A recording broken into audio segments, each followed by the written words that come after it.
बाड़ी रे केते प्रकार फूल गछ चलतु मु आपण मानू देखौची ए वीडियो रे। जेहेतु मु फूल को बहुत भल पाए जेकोसी जगार फूल थाए मु तो देखिले टोटाल भी रही पारे ना। ये देख ए फूल गोटे प्रकार फूल ए फूलर ना मु जानी किंतु ए फूल माला करिले बहुत बढ़िया लगे।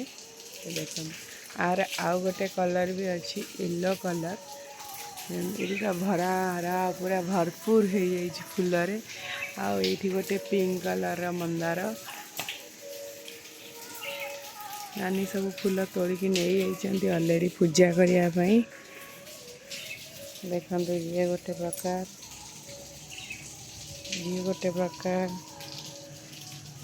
आईटा है लंका मंदार कहते यहाँ टे बाउंड्री बाहर को जेहेतु आर डाल पलैची तो ये डाल बाहर फुटी भितर जहाँ फुटी नानी नहीं जाइए तोड़िकिना। ता सहित मु आहरी आपण मानक देखा कदली गछ देखिपे कदली कांदी होती जेहेतु मांकड़ एरिया रे बहुत सारा एमती बस्ता बंधा हो मांकड़ माने न खाइबापी। आंब गछ देखते ये गचरे केते सारा आंब होती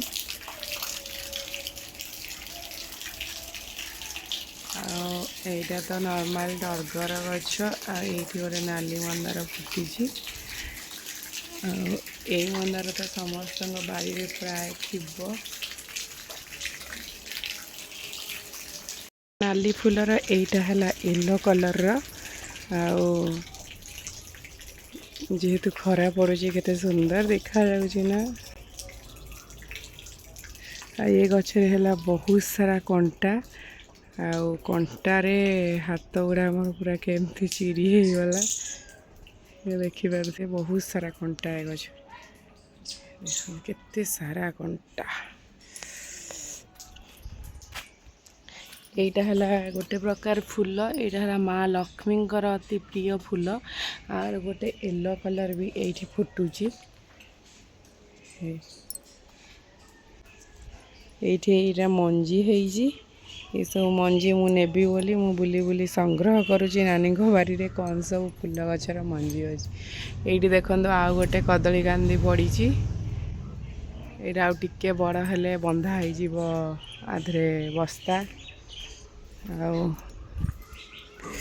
ये देखो ये है झुरा मंदार गछ ये नानी जी बाट हाथ पाई नानी तोड़ी नहीं जाइए आउ जी जहाँ हाथ पाइनी ये गचरे अच्छी बाड़ी रे यहाँ है गोटे कलरा गछ आपे आपे उठी जाइए ये देखो टिकी कसी कलरा होती क्यूट सा कलरा यहाँ है भूसरंग गछ आ पाखे ये कखारु गछ भी नानी लगी माने माटी रे एते जेहेतु भल होउनी से गछ गुड़ार किसी एतेटा ग्रोथ भल होउनी। ये लंका गछ भी टिकी टिकी उठी जुआड़े देखिए आपण मान खाली अपरायता गछ ये फूल फुटिनी ये कखारु लटे तले गोटे लेंबू गछ यहाँ लेंबू गछ कि लेंबू गछरे फल आसीनी आठी भी देखु कलरा गछ एमती लटे पूरा आठी कलरा टिके टिके बड़ बड़ साइज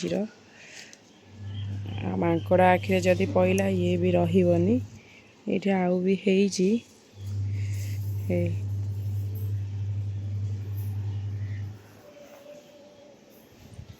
देखो आ भितर केन सब टिकिरी टिकिरी हेजी पिजुली गछ नानी ये खरा जेहेतु पड़ुची तो ठीक से देखा जाऊनी। ये देखो कसी कसी पिजुली सब मत लगुच गचर बोधे प्रथम पिजुली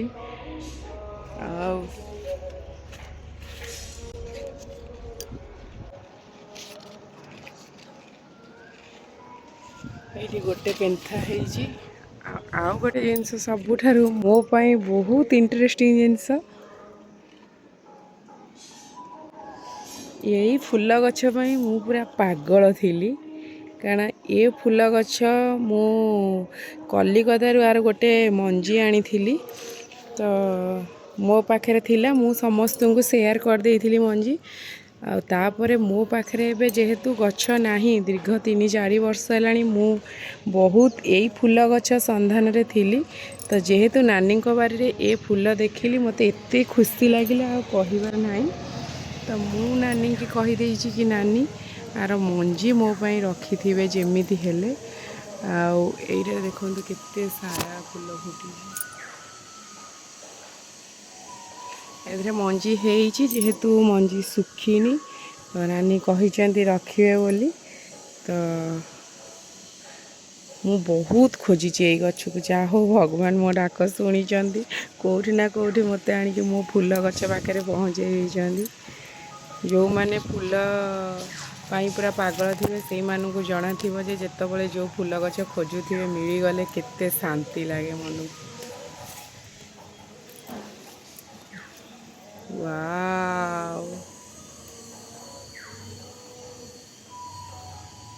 ଦେଖନ୍ତୁ କେତେ ସାରା ହେଇଛି। ନାନୀ ତୋଳିକି ତଥାପି ନେଇଯାଇଛନ୍ତି। ଆଉ